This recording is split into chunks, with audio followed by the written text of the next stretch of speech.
ఎన్ Sanjay Chandrababu arrest సమయంలో CID chief గా ఉన్న సీనియర్ ఐపీఎస్ అధికారి. అప్పట్లో ఆయన ఒక సెన్సేషనల్ పర్సనాలిటీ. ఇప్పుడు ఏసీబీ రాడార్ కు అడ్డంగా దొరికారా? గత ప్రభుత్వ హయాంలో అనేక విభాగాలకు అధిపతిగా చేసి అవినీతికి పాల్పడ్డట్టు అభియోగాలు మోపుతూ కేసు నమోదు చేయడంతో సంజయ్ చుట్టూ ఉచ్చు బిగుసుకుంటోంది.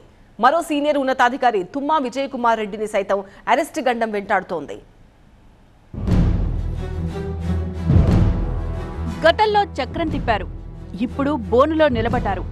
ఆ ఇద్దరు ఏసీబీ ఉచ్చుకు దొరికినట్టేనా? అరెస్టుకు రంగం సిద్ధమైనట్టేనా? ఇప్పటికే అఖిల భారత సర్వీస్ అధికారుల క్రమశిక్షణ చట్టం కింద సస్పెండ్ అయిన ఎన్ సంజయ్ పై విజయవాడ వదిలి వెళ్లొద్దంటూ ఆదేశాలున్నాయి. 2 రోజుల కిందట ప్రాసిక్యూషన్ కూడా అనుమతిచ్చింది ప్రభుత్వం. తాజాగా ఏసీబీ కేసు నమోదు కావడంతో ఆయనకు అరెస్టు గండం పొంచుంది.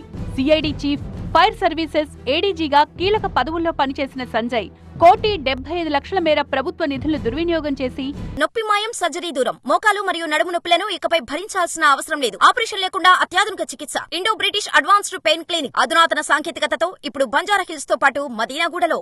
ఖజానాకు గండి కొట్టినట్లు ప్రాథమిక విచారణలో తేల్చింది ఏసీబీ.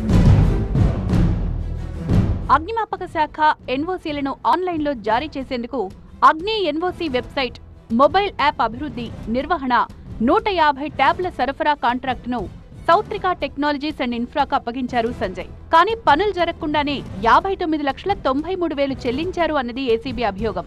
సిఐడి చీఫ్ హోదాలో ఎస్సీ ఎస్టీ అట్రాసిటీ నిరోధక చట్టంపై దళితులు, గిరిజనులకు అవగాహన సదస్సులు నిర్వహించాలని సంకల్పించారు సంజయ్. కానీ ఆ కాంట్రాక్టును కృత్యాప్ టెక్నాలజీస్ అప్పగించడంలో నిబంధనలని తుంగలో తొక్కారట. మోసపూరితంగా బిల్లులు చెల్లించి ప్రభుత్వ ఖజానాకు నష్టం కలిగించారన్నది అభియోగం. సిఐడి ప్రాంతీయ కార్యాలయాల్లోనే సదస్సుల్ని నిర్వహించి ప్రైవేటు భవనాల్లో నిర్వహించినట్టు తప్పుడు పత్రాలు సృష్టించి ఆ విధంగా 1,15,00,000 నొక్కేసినట్లు సంజయ్ని తప్పుపడుతోంది ఏసీబీ. ఈ మేరకు గతంలో ఫిర్యాదులు అందడంతో విజిలెన్స్ అండ్ ఎన్ఫోర్స్మెంట్ విభాగం విచారణ జరిపి ప్రభుత్వానికి నివేదిక సమర్పించింది. దాని ఆధారంగానే ఏసీబీ రంగంలో దిగింది. ఇప్పుడు కేసు పెట్టి విచారణ స్పీడప్ చేసింది. ఏ క్షణంలోనైనా అరెస్టు కావచ్చంటూ ప్రచారం జరుగుతోంది.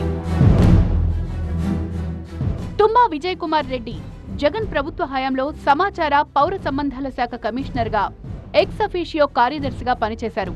ప్రభుత్వ ప్రకటనల జారీలో, బిల్లుల చెల్లింపులో ఒక పత్రిక, కొన్ని టీవీ ఛానళ్లకు అనుచిత లబ్ధి చేకూర్చారని ఆరోపిస్తూ కేసు నమోదు చేసింది ఏసీబీ.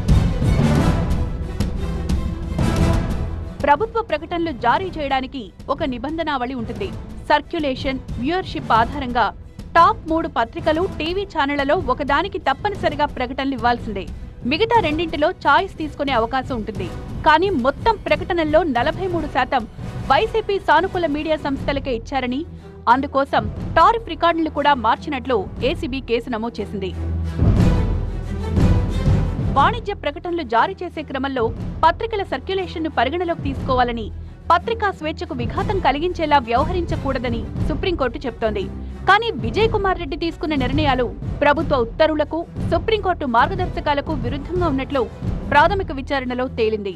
అధిక చెల్లింపుల కారణంగా ప్రభుత్వ ఖజానాకు 19,63,00,000 నష్టం వాటిల్లినట్లు తేల్చింది.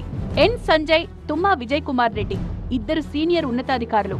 వీళ్ళిద్దరే టార్గెట్ గా ఏసీబీ దర్యాప్తు ముమ్మరం చేయడంతో ఏ క్షణంలోనైనా అరెస్టు వార్త వచ్చే ఛాన్స్ ఉంది.